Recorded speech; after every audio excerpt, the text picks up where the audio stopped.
এক চাফাবাজে ওই বেয়াদব অসভ্যটায় কোরআনের এক আয়াত দিয়া দলিল দিছে, সেদিন শুনছি মিডিয়ার মধ্যে শুনছি, কুল বিফদলিল্লাহি ওয়া বিরহমাতিহি ফাবিযালিকা ফালইফরাহু।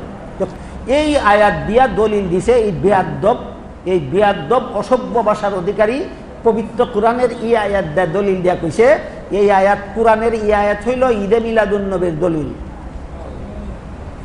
আমি আপনাদের জিজ্ঞেস করি, গুরু ঠাকুরে কি কইছিল?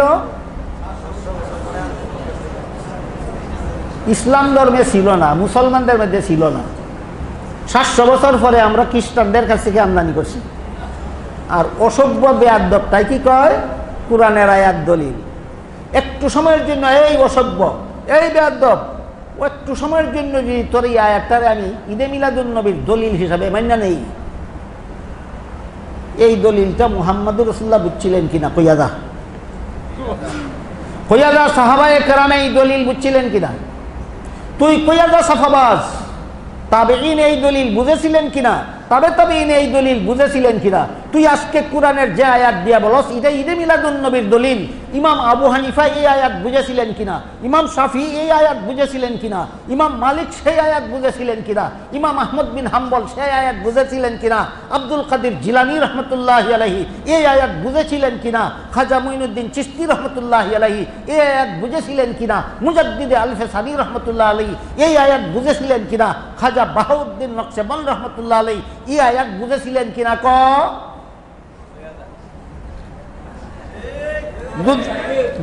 যদি জবাব দেশ যে তারাও আয়াত এটা বুঝছিল,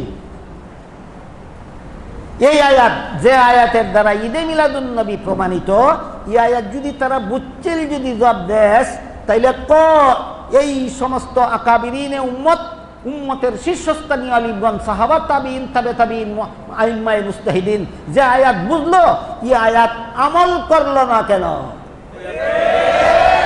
কইয়াদা ফাসাফাবাদ, কইয়াদা বেয়াদব, 600 বছরের মুসলমান তুই। এই সাফাবাদ,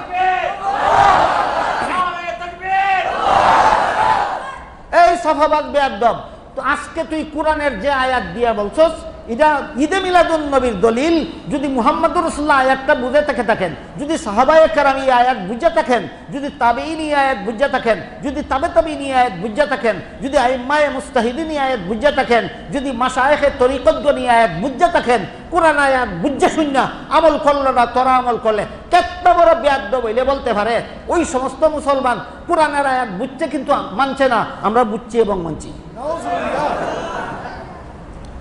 আর যদি কজ বলে না, আজকে যে আয়াত দিয়ে আমি ঈদে মিলাদুন নবীর দলিল দিছি, এই আয়াত মুহাম্মদুর রাসূলুল্লাহ বুঝে না, এই জন্য বলে না।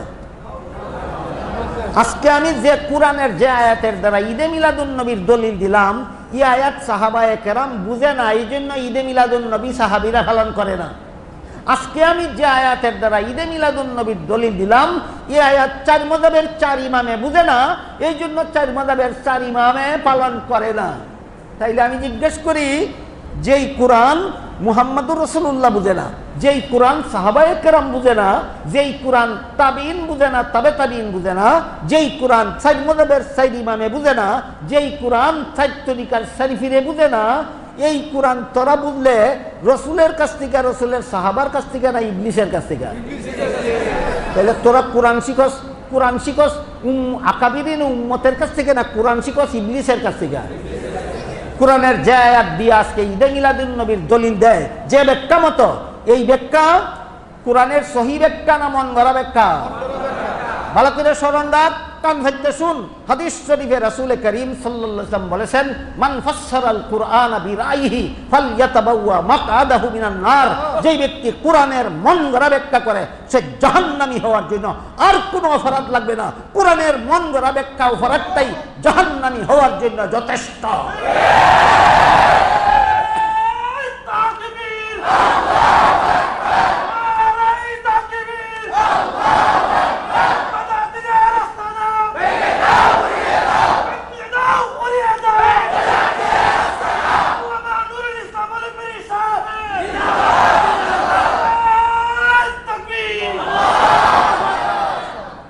এবার বলুন, তথাকথিত তথাকথিত ঈদে মিলাদুন নবী সুন্নত না বেদাত?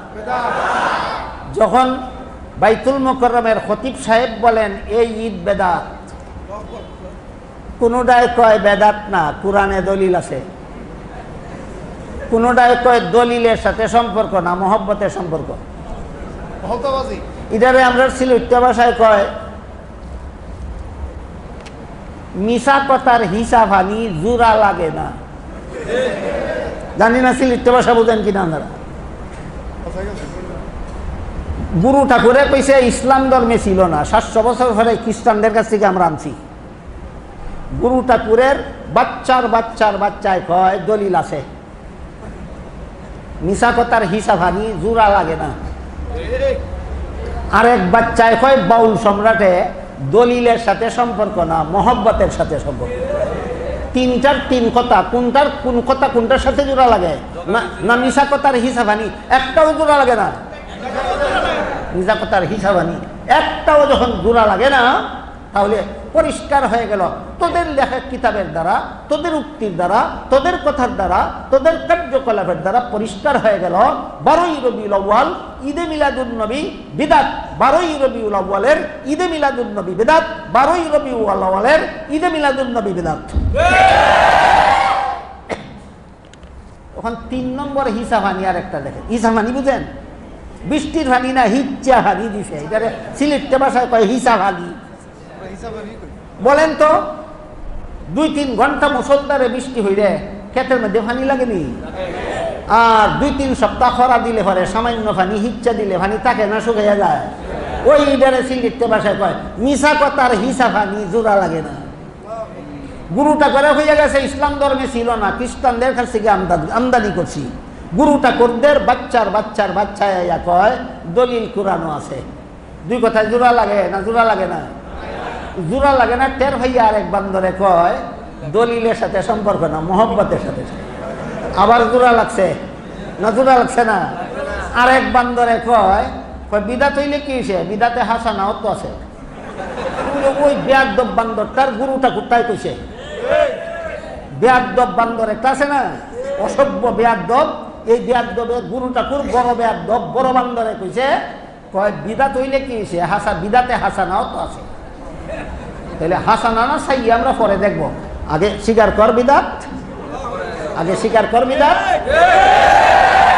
যদি বিদাত স্বীকার করস, কোরআনে দলিল থাকে কেমনে? আর কোরআনে দলিল থাকলে বিদাত হয় কেমনে? এই বান্দরের দল, মিশা কথার হিসাব হানি জোড়া লাগে না, মিশা কথার হিসাব হানি জোড়া লাগে না, মিশা কথার হিসাব হানি জোড়া লাগে না। এবার আসেন বিদাতে সাইয়্যা আর বিদাতে হাসানার কথা।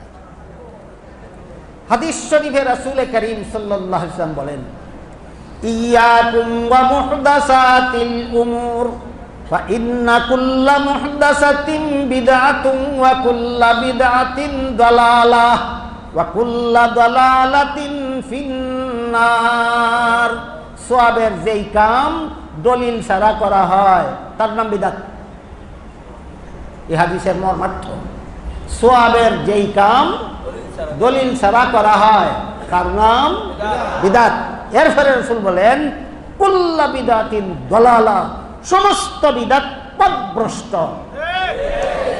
নবী বলেন সমস্ত বিদআত পথভ্রষ্ট। আর বান্দরে কয় বিদআত ভালোও আছে খারাপও আছে। নবী বলেন বিদআত একটাও ভালো নাই। নবী বলেন বিদআত একটাও ভালো নাই। বান্দরে কয় কোন বিদআত ভালো, কোন বিদআত খারাপ।